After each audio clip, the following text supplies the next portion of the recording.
Figured I'd get that out of the way first. Everybody good? We'll open it up. Go ahead, Doug. Second row, right? Doug Harris, Daily News, Cox Media Group, Springfield News Sun, and Hamilton Journal. Slide right along. It's freaking awesome. Sorry, Tim. That's all right. Okay. After the game, Urban said he didn't know how much the wind impacted Braxton's throwing. He seemed a little wild at times. What were your observations? I didn't know either. After watching film, I think it certainly did. Probably coaching error on my part in terms of maybe underestimating the impact that it had. It didn't, although it felt gusty at times on the field, I think obviously the higher the elevation got, the higher the ball got in the air, the more it was impacted by it. So he didn't throw the ball particularly well, though, intermediately either. And so to say that was to blame the entire lack of production in the throw game on the wind, I think would be a little bit overboard, but it certainly played a part. Did you see fundamentally anything that was different than his previous games? No, not terribly. I think he just was a little bit off, and that happens sometimes. Right behind him, Dave. Tom Herman talks about Jack Buord a lot as the most important offensive player of the team. Maybe on the outside that might sound silly to fans, guys like Hyde and Braxton, but what do you think he means by that? Can you kind of expand on his value? Yeah, I think maybe the public perception is I think they really get enamored with skill position players, and they forget about maybe or aren't educated on how you win football games. And you win football games up front on both sides of the football. And to have a guy anchoring our offensive line that is as experienced and as professional about going about his business, and let's not forget he's a really good player too. You know, you can be all those things. You can be a great leader. You can be very professional. You can be, an anchor. You can do all that. But if you can't play, well, okay, great. You're a good kid. Maybe I'll hire you someday. But Jack's got all those qualities. Plus, he's a really, really, really good player and kind of glue that keeps us together in front. Front row left, Doug. Tom, what do you see in defenses now in how they're defending the read plays in the run game? Are they leaning towards stopping Braxton, leaning towards stopping Carlos, or are they not sure what to do? Yeah, I think there's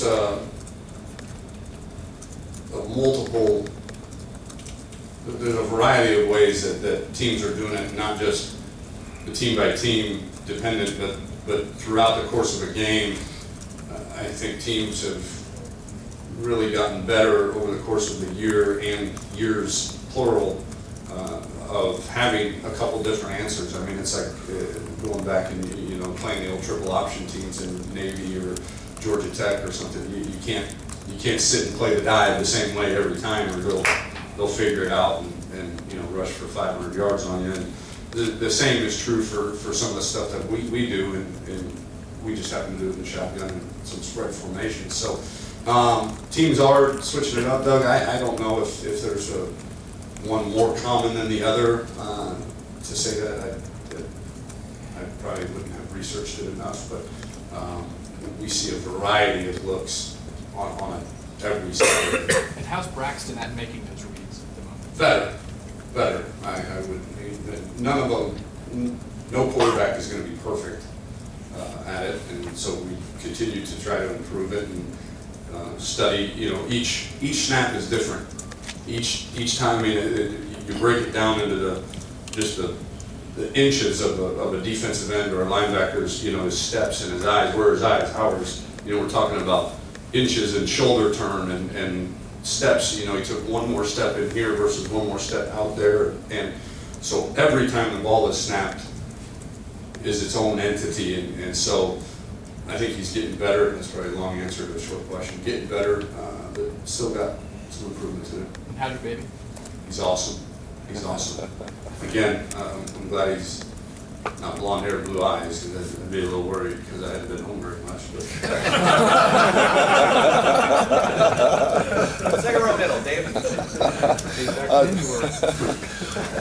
Tom, I want to get your reaction to breaking some of the records that the 1995 Ohio State offense set. You guys have already broke the records in touchdowns for a season with still 3 games, maybe 4 games left to play. What's your reaction to that? I mean, that offense had guys like Eddie George, Orlando Pace, Bobby Boying, Terry Glenn, and you guys are shattering those records. Your thoughts on that? Not to sound coach speak, but I hadn't thought about it, so to give you a short answer, I don't know. It's probably something maybe we'll look back and enjoy after the season, but I didn't even know that were all those things that you said were even a possibility and or had been already done. I'll go in a different direction. Is it frustrating, as well as you guys are playing, that you guys are in the position you are in the BCS, or how would you describe the way you as a coach feel that you guys don't control your own destiny? I know it's a cliche. Yeah. No, I don't think there's any frustration, because I think at the end of the day, it was like last year. Everybody said, "Well, is it a frustration that you can't go to a bowl game?" No, we knew we couldn't go to a bowl game in January. We've known about the BCS for the last 15 years. I mean, we know that this is the system that we play in, and these are the cards that are dealt. So it's really has no bearing on how we prepare, how we play, and to waste brain cells, as I call it, to waste brain cells even thinking about it or worrying about it would be brain cells that I can use more, use better to help the offense or help Braxton or be a better husband or a better father or whatever the case may be. But it's out of our control, so we can just go win games and play as well as we can and keep getting better every week. Front row, Bill. No really for that answer. Bill Rabinowitz, Columbus Dispatch. Yes. Coaches are never satisfied, but I would imagine this has been a very fun offense to be in charge of. When you look at this offense and where it is after 10 games, what improvement do you want to see for the rest of the year? Where do you think you are right now? I still think we can get better throwing the football. I don't know that although we're markedly better than we were in the past, I still would like to see us make the easy ones easy, and every now and again make the hard ones, make the hard ones become a reality. And so I'd like to see some improvement there, and then we've got to continue. I think we're really good scoring in the first quarter, and so what I'd like to continue to develop is that killer instinct, whatever the pedal to the metal, the foot on their throat, whatever catchphrase you want to use, of, okay, you're up 28-0 in the first quarter, so what? We had more 3 and outs against Illinois than probably close to the entire 9 games leading up to that combined. And so I think the good thing is that we've got some teaching to do. We scored 60 points, have up close to 600 yards of offense, and there's still a lot of teaching that can go on from that experience. Indiana obviously has struggled on defense. What challenges do they pose to you guys? I think that the challenge is identifying what they're trying to do defensively. I think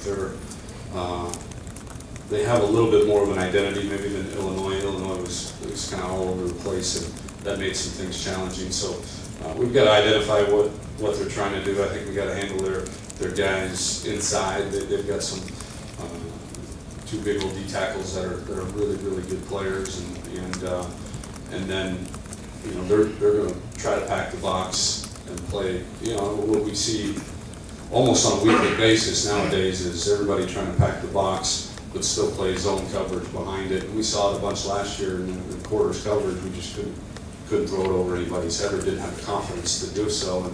And so I think we've got to be able to recognize when things start getting packed in that we got to be able to make the play on the perimeter too. Front row, Todd. Todd Porter, Canton Repository, Massillon, and New Philly Times Reporter, Gatehouse, Ohio Media. Tom, You're not my new favorite. He's still my new favorite.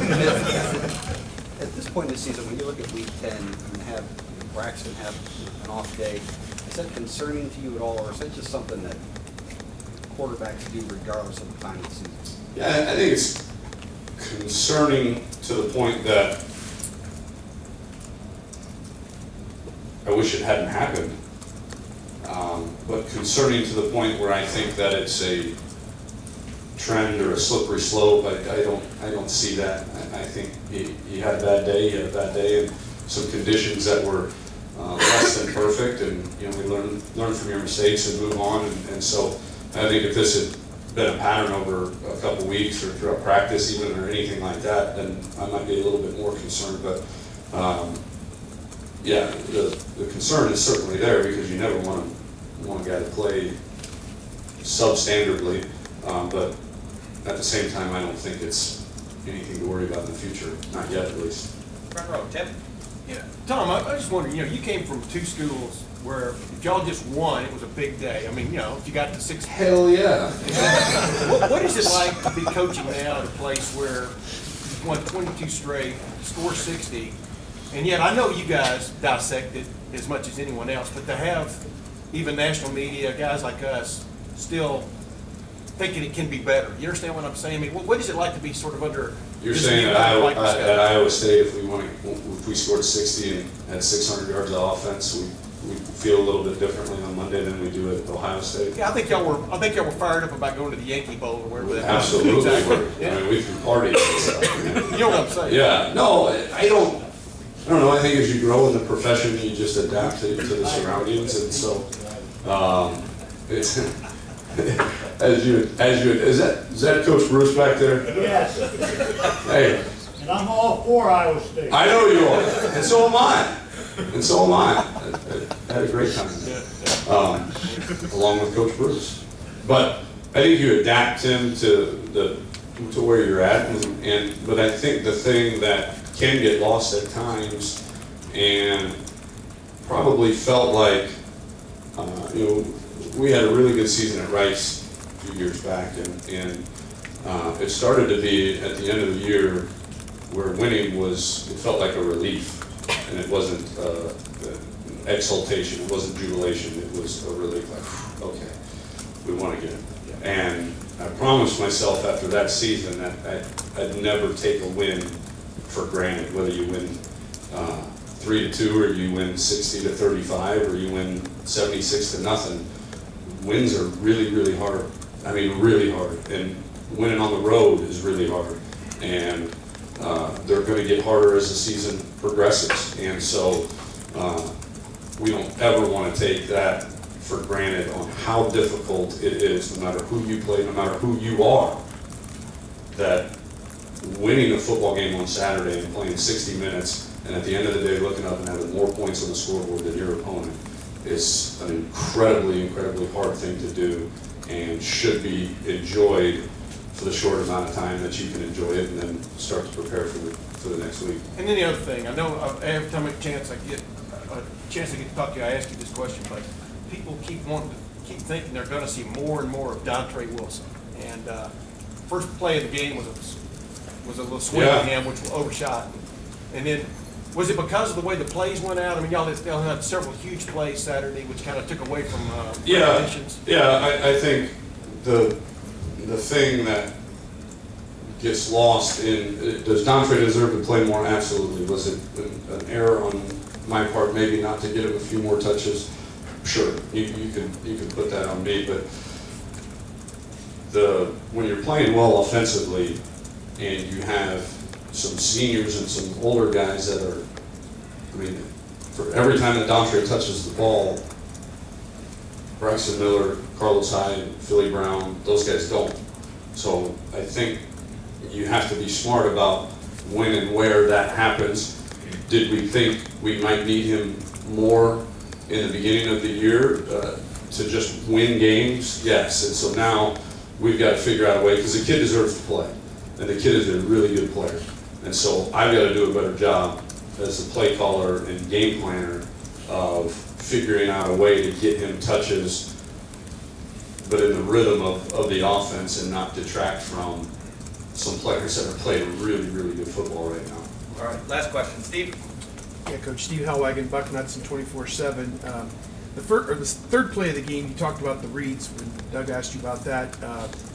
Fakes the give to Carlos. The guy crashes in, tackles Carlos, and keeps it. He makes two guys miss, and he's gone. Just what was the idea on that play? Is that a keep for him all the way, or is that a great read on his part not to give him the ball? No, yeah. He was reading the defensive end. The thing we hadn't anticipated was we were in our jet tempo. I mean, we were going fast, and Indiana actually had a check, I guess you will. I mean, every time early in the game, at least, every time we jetted, they were going to bring pressure and play cover zero and try to stuff us up front. And so actually, the guy that he made miss is one that we don't account for. You know, you're usually, if you see cover zero, you're going to check out of the play that was called.